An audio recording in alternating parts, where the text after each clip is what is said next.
যে সামনের যে নির্বাচন হবে সে নির্বাচনটি একটি গণপরিষদ নির্বাচন হতে হবে এবং সেই গণপরিষদ নির্বাচনে নির্বাচিত প্রতিনিধিরা তারা বাংলাদেশকে একটি নতুন সংবিধান উপহার দিবে এবং একই সাথে তারা সংসদ সদস্যের যে ভূমিকা সেই ভূমিকাও তারা পালন করবে।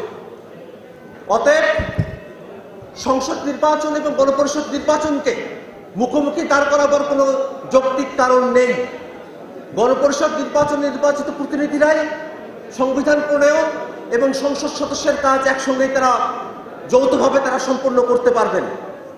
অর্থাৎ বাংলাদেশকে যদি নিরাপদ করতে হয় তাহলে অবশ্যই 24-এর আন্দোলনে যারা গণহত্যা চালিয়েছে সে আওয়ামী লীগ এবং তাদের দোসর ব্যক্তি হিসেবে এবং দল হিসেবে তাদের বিচার নিশ্চিত করতে হবে। আমরা বিশ্বাস করি বর্তমানে বাংলাদেশ যে সংবিধানের মধ্য দিয়ে পরিচালিত হচ্ছে সেই সংবিধান বাংলাদেশের মানুষের আকাঙ্ক্ষাকে ধারণ করতে ব্যর্থ হয়েছে। এদেশের মানুষের অর্থনৈতিক অধিকারের স্বীকৃতি এই সংবিধান দিতে ব্যর্থ হয়েছে। এই সংবিধানের 1/3 পরবর্তী কোনো সংসদ এসে সংশোধন করতে পারবে না এমন্ত্র বিধান এই সংবিধানে যুক্ত করা হয়েছে।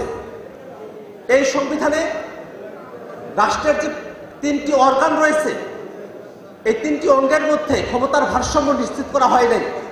প্রধানমন্ত্রীকে এমনভাবে ক্ষমতায়ন করা হয়েছে যার ভিতর দিয়ে সাংবিধানিক প্রক্রিয়াতে একজন প্রধানমন্ত্রী এই দেশে স্বৈরাচারী হয়ে ওঠার সুযোগটা পায়।